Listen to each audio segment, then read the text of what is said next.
Hi there, listeners. Welcome to Radio Northern Beaches 88.7 and 90.3 FM and streaming live on rnb.org.au. I'm Michael Lester and this is Innovation Talk. We all know that about two-thirds or nearly 70% of the surface of the Earth is covered by the seas and oceans of the world, but they're a largely unknown place, and often in our collective minds they establish a sort of a metaphor for freedom and escape.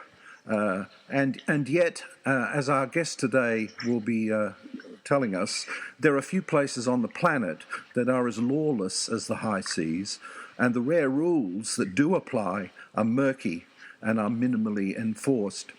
I'm pleased that we can welcome here on Radio Northern Beaches on the line from Washington, D.C., the Pulitzer Prize-winning investigative journalist and author with the New York Times, Ian Urbina. And Ian has just published a remarkable work, The Outlaw Ocean, Journeys Across the Last Untamed Frontier, a frontier which he regards as essentially ungoverned and ungovernable. Welcome to Radio Northern Beaches, Ian. Thanks so much for having me.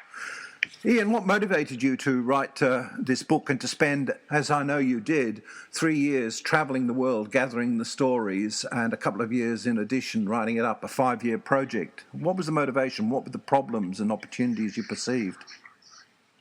So, on one level, the motivation was purely journalistic, and, is as the sort of sub-breed of journalists who do investigative reporting, your mandate is to find virgin snow, is to find new topics, and that's hard in this day and age. And so to sort of encounter this realm that had such rich, such urgent stories and kind of this whole huge demographic of workers, 50 million of them, that you rarely hear from, was sort of a boon, as a journalist. And that motivated me hugely to sort of keep mining it journalistically. And then just sort of ethically, if you will, just as a person, as a curious person, I was super drawn to the space because it felt like the stories I could produce from this realm had the potential to have more impact than the kinds of stories I spent most of my career producing on land, which were probably equally important in many ways, but there were a lot of other journalists doing it. So those were the key draws. Yes, well, in fact, vast as these oceans are and deep as the oceans are, we know very little about them, and it's often out of sight and out of mind. So your wonderful journeys and travels and the stories that you tell about this in a truly readable narrative form are really quite striking across many domains of activity around the world upon which we rely for food, for minerals and energy, and in fact for the very climate that we live in on the globe. There are many stories that you tell.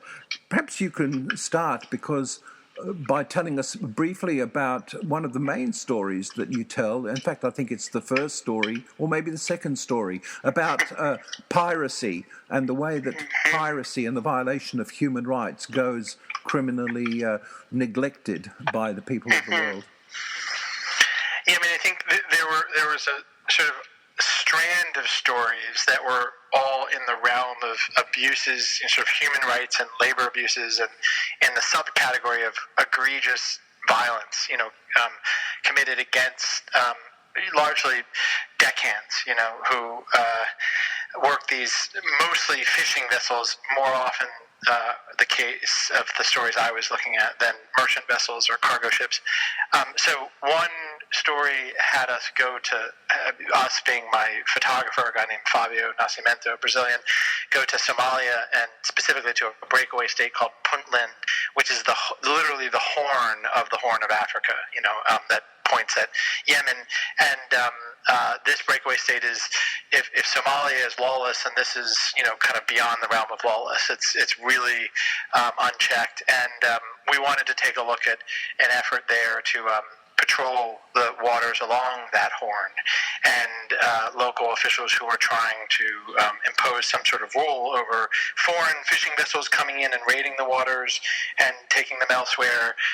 Dumpers who historically had dumped, everything from nuclear waste to other types of waste in those waters, etc. And then you also some control over piracy. The guys from the likes of Captain Phillips movie and that were desperate, often violent, well armed, ransom seeking Somalis that would go out and try to climb aboard big merchant ships.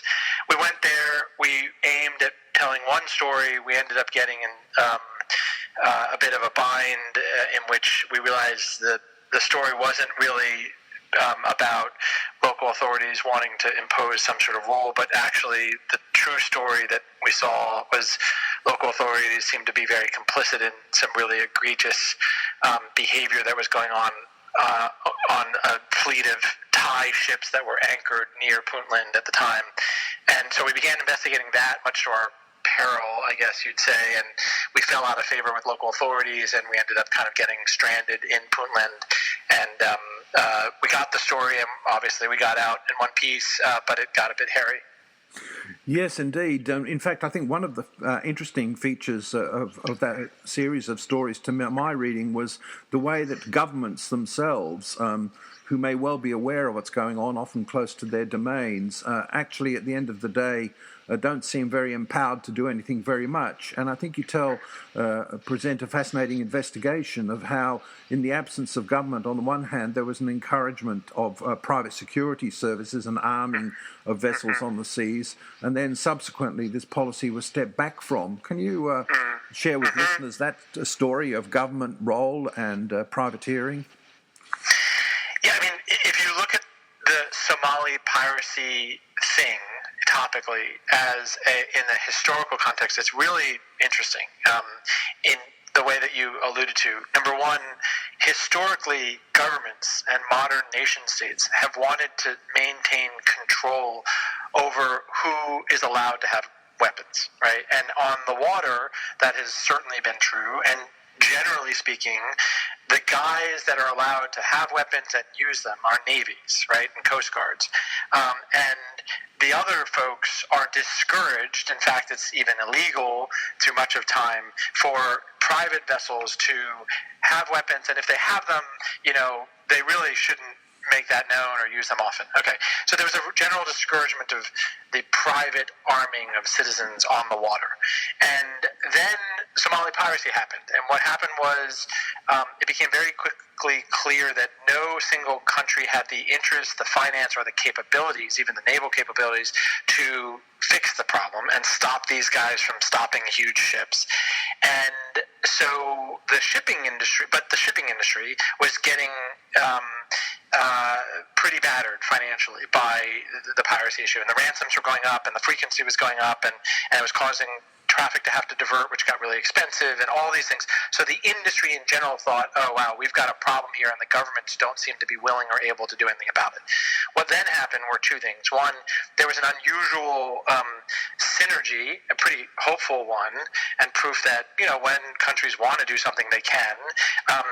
The Security Council nations came together and said, look, we will work together and create this coalition to put some big Navy vessels in those waters, but we can't do it all, and we'll take turns. Spain, you're doing it now China's doing it, and they have shifts, and the anti-piracy coalition has been a success story, but they're largely symbolic. They're big, slow, heavy, well-armed ships that can't really get to places fast, and they've got some helicopters, and they got intel on the shore. But the true main bar story here is what happened on the private sector. And the government said, hey, look, shipping industry, you guys have to deal with this yourselves. We are not only sanctioning you, but encouraging you to bring private maritime security guards on board your vessels as you go through these rough neighborhoods. These are going to be teams of anywhere from 3 to 5 man teams that are on the vessel and trained to engage. And in doing that and putting your private guys on the vessels themselves as they go through the neighborhood, that should help things. And it did. Honestly, there were all sorts of ancillary problems that came from it. What do you do when one of those guys kills someone, and that guy that they killed turns out not to be a pirate but a fisherman who actually had an AK to protect himself? Who investigates that? What do you do when how do you ensure that these guys are well trained and know what they're doing and keep quality standards up so you're not getting some, problematic figures who now have guns and are on board? All sorts of questions came up. What do you do when those private guys open fire on federal forces in some nations' waters? What do you do about, when the cargo ship wants to come into national waters and unload its cargo, but you have 5 private armed guys on board, and that country says no foreign nationals with weapons are allowed to come in our waters? What do you do about that logistically? All these things came up, but those are, read the book and you'll hear what happened with those. But the main bar story is that, largely the industry did respond, and it did work to quell much of the Somali piracy problem. Yes, well, certainly a condition of lawlessness, often in the absence of government control and impunity for a lot of criminal activity on the high seas. Perhaps we might turn, though, to the stories that you tell about the exploitation of the resources of the oceans and the seas, and the stories around oil and gas exploration and drilling involving Greenpeace in the Arctic, because here we have a case of new technology enabling the exploitation of this last frontier, as it were, on the Earth, about which we know relatively little. Yet new technology is forcing more and more exploitation. Can you share with us the story that you encountered about the Arctic drilling and the factors controlling that situation? Yeah, again, as always, I think you set it up really well. You obviously read the book closely and are hitting all the notes that I would wish one would hit in terms of context. I do think thinking of the seafloor as its own frontier beyond the already invisible frontier that is the horizon at sea, and also bearing in mind that what happens down there, its topography, its biodiversity, its laws of physics, its hidden wealth, its ownership and legal issues, all these things are relatively untouched and unknown. And so what happens in terms of extraction or protection is in a legal and ethical and kind of intellectual blind spot. And so I think that's the right backtrack to be thinking about this. And then now if you hone in on one form of extraction, namely oil and gas extraction, there were 2 stories in the book that looked at it closely. One was off the coast of Brazil in the ocean near the Amazon mouth, and that was oil and gas, and had real consequences for the biodiversity of a coral reef there that was near where they were going to drill, and sort of opposition that occurred. And the other was up in the Arctic. And the Arctic is interesting just because to me, at least journalistically, it was interesting because, number one, this was the Norwegians, who are typically in Scandinavia thought of as sort of very progressive, and legitimately so on many issues, including the environment. And yet this was a Norwegian company that was doing things that were fairly daring, some might argue irresponsible, not just in the form of more oil and gas drilling and thus sort of playing into a fossil fuel addiction and expansion of that problematic climate change source, but also in the sense of where they were going to do it, which is they were pushing further north into the Arctic than any company had ever been. And that had all sorts of worries. One is the conditions are so extreme up there, it's so remote that if a spill happened, it'd be really hard to control it, much more than, say, the BP spill in the Gulf, and the other factor was that they were pushing into a space that legally and jurisdictionally wasn't really clear they were allowed to be in. So they were drilling in an area of water that they would claim was part of Norwegian jurisdiction, and what most others would claim was actually international waters, and therefore a single company and a single state can't be doing that there. So there were all these murky concerns that cause the advocates, in this case Greenpeace, to want to block it. And so Greenpeace went up there with this tactical plan of, we're going to get to we now know where they're going and where they're going to plop this rig and where they're going to drill. Let's get there first. Let's park our ship on that spot, and let's, it's kind of like sitting in the middle of an intersection and saying, I'm doing peaceful direct action protest, nonviolent, and I'm going to sit here and stop traffic. Well, that's what Greenpeace was doing with their ship. They were going to go and get there first and plop there and force the company to remove them. It didn't work out as planned. Greenpeace didn't get there in time. The Norwegian rig got there first, so did the Norwegian Coast Guard. So when Greenpeace showed up, they had to go to plan B, which was let's enter the no-go zone and let's do our thing, show signs and do press and sort of break the law in a peaceful, non-dangerous but inconvenient way and force their hand and slow them down and get press. And that's what they did, and the Norwegians arrested them, and I was on board that ship and took the ship back to Norway and confiscated it, and the whole process began. But that's that story.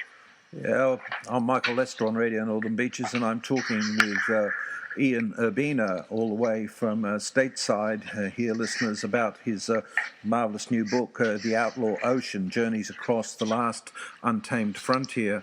Ian, even from that story we can see, but your book is replete with many actors and the stories of many heroes and villains on the piece, but it also drives a broader theme, maybe, of the tragedy of the commons, that story that you just told about the oil and gas exploration, where there are no real controls. Everyone acts on their own, and in fact the oceans belong to everyone and no one, as your stories eloquently explain.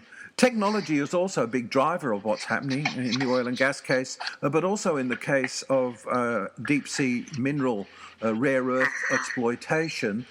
What's happening briefly in that domain? Yeah, so I think technology has allowed us to do industrial extraction of a different sort on the seafloor, not just horizontal hydraulic fracturing, which allows us to drill down and then cut right or left, horizontally, so we can tap oil and gas in new ways, but also heavy equipment on the seafloor that now can pick up and unearth manganese nodules, and that's the target of seabed mining, which is this other sort of extraction. And the goal of that mineral is the devices we all have come to depend on, the iPhones and long-lasting batteries, these rare earth gadgetry that makes the world go round. The manganese is very essential for those gadgets. And so what's happening now is, there are places in the world, Papua New Guinea is one of them, and I can't list the others off the top of my head. I know off Hawaii, but there are some places where there are known to be large deposits, and these things are just kind of sitting there. They're sometimes buried 5-6 feet under the seafloor, and mostly they're just kind of there, and they've geologically kind of grown over hundreds of years, if not thousands. I'm not scientifically fluent enough to know that number, but so off we go. Huge multi-billion-dollar companies are investing huge amounts of money into the ships and the heavy equipment and the permits and the licensing to go out and grab these things.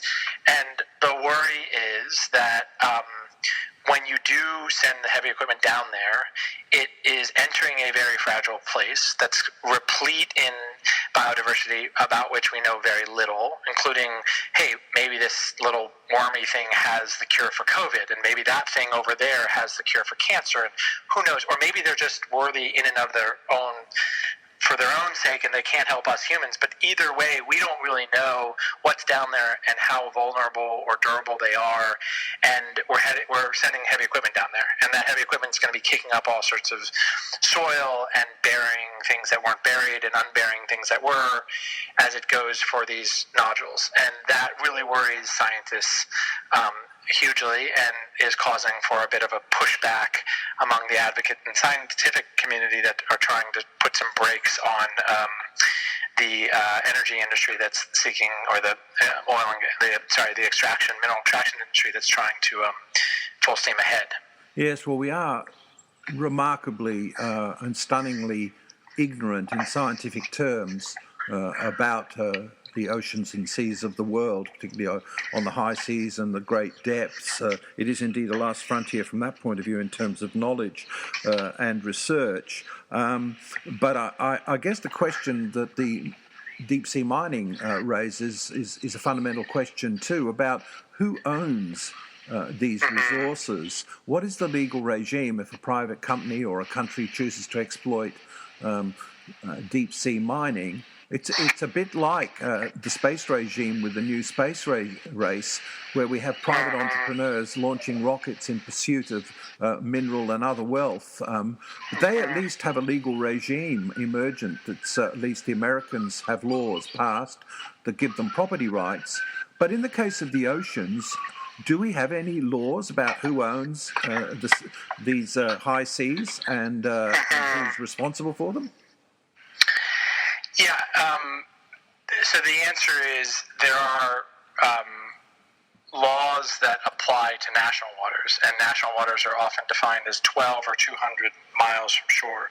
Certain things are allowed, and certain laws apply when you're within 12 miles, and then a smaller subset of laws and things are allowed and apply when you're from 12 to 200. But when you're beyond 200 miles from shore, you're at 201, you're on high seas, international waters.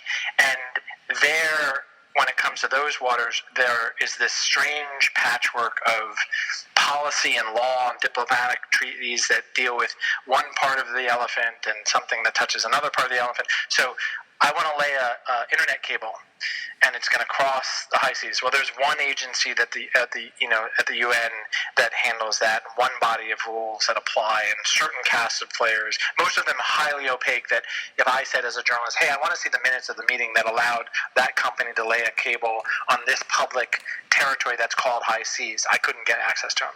These are not like democratic or transparent or accountable organizations. But it's the other big problem is that they're very siloed. So when it comes to fish, well, one species of fish, tuna, when it comes to this area of the high seas, is regulated by these guys. And then internet cables anywhere on the high seas are regulated by those guys. And oil and gas extraction on the high seas, that's controlled by these guys. And so there is this underlying problem about the lack of transparency, accountability, and sort of uniformity. And then there's the other problem about the sort of siloed nature and patchwork nature of all these rules. Sometimes they're conflicting, etc. And so there's this movement afoot, the biodiversity treaty that's occurring, sort of been worked upon, and you know a lot about it, I think, Michael, at the UN. And that is sort of an effort to begin to confront the silo problem and have a more unified method of looking at a space in a holistic way. So this patch of high seas and this place on the planet has these 7 different industrial activities going on. We've got the bottom trawlers, we've got the internet guys, we've got the bioprospector, the big pharmaceutical companies that are looking for this happening over there. We've got the sonar Navy guys who are looking for subs. All these different things are putting different pressures on that space. And we want to figure out how to make sure that there's one person or entity or agency that's overseeing all the permits and saying, wait a minute, the accumulated impact of all of these things is way too much or not. And there needs to be rationality in that. And then also the reverse, this UN Biodiversity Treaty is also taking a look at the inverse problem, which is, let's say you or I, average citizens or advocates or lawyers or whomever, say, hey, this patch of water deserves to be set aside as a marine protected area, an MPA, and no industrial activity should be happening there, not fishing, not drilling, not anything. Who gets to say yes or no to that proposal? What's the protocol? And that's the other thing that's being hashed out at this UN negotiation. Well, there's some hope, I guess, in the fact, as you say, they're negotiating a UN biodiversity treaty beyond national jurisdiction to cover the high seas. And as you say, they seem to be one of the principal ways they plan to do this is with marine protected areas. And some have a target of maybe, 30% of ocean areas to be covered. Of course, enforcement's another issue, even presuming they get this thing through. And technology also has a role on this side, doesn't it? Because our technologies of data collection and processing and surveillance have really improved, haven't they, to enable at least potentially more knowledge about what's going on and how it needs to be controlled and enforced. Yeah, I do think technology, there's a good news and a bad news story, right? The good news is technology is why the ocean is running out of fish, because the technology in industrial fishing has gotten so cheap and effective, that nets are bigger, and sonar is better, and ship engine strength is better, and cold storage is better, and all those things are why the sheer scale of industrial fishing has unsustainably outpaced the replenishing capabilities of the ocean. On the other hand, technology is a good news story in the sense of big data and drones and algorithmic analysis and satellites, quite especially, as you cite, have all gotten cheaper and better. And indeed, if you're looking at a nation like Palau, landmass of archipelago, landmass that adds up to about the size of Philadelphia, but the sea space of maybe the size of France, and one ship and 17 guys that are supposed to patrol it. Well, that's impossible, right? So how do nations, especially poor island nations, effectively keep watch on their waters? Or how do coalitions of nations keep watch, like you say, on MPAs that are out there in the middle of, if you will, nowhere? Like, how do you watch that space? Well, that's where satellites are really going to help. The price point of using that stuff has come down. It's still not there yet, frankly, just having finished a story on the challenges of, if you have the best satellite in the world, is it good enough?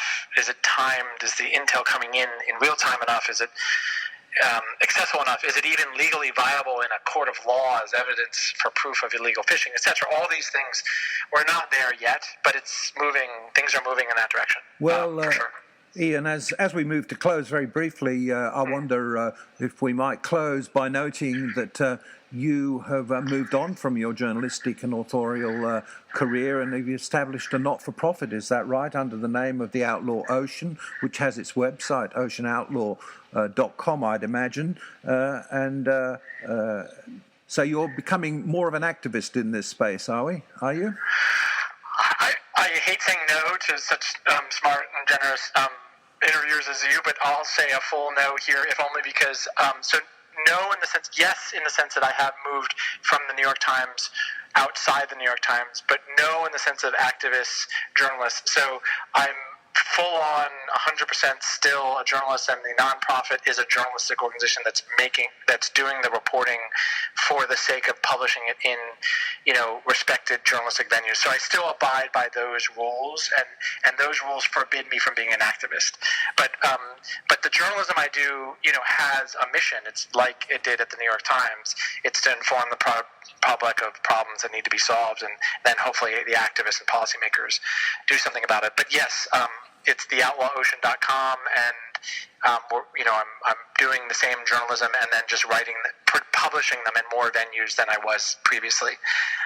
And you also, I think, have hanging off the back of that a fascinating creative arts project of music from journalism. Is that correct?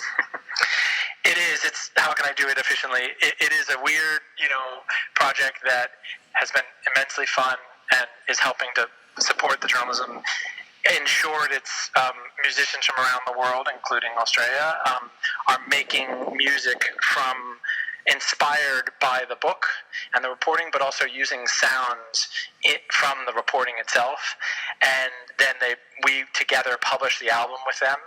And then some of the streaming revenue, the listening revenue, helps fund the nonprofit so that we can produce more stories. And that is called theoutlawoceanmusic.com. Terrific. Well, listeners on Radio Northern Beaches Innovation Talk, I'm Michael Lester, and I would urge you indeed, to read the wonderful book that our guest has written, The Outlaw Ocean, Journeys Across the Last Untamed Frontier. I hope you win your second Pulitzer Prize for that one. It certainly would be worth that, I'd say. And tune into his website and his music. Thank you for joining us, Ian, here on Radio Northern Beaches. My pleasure. Thank you, Michael.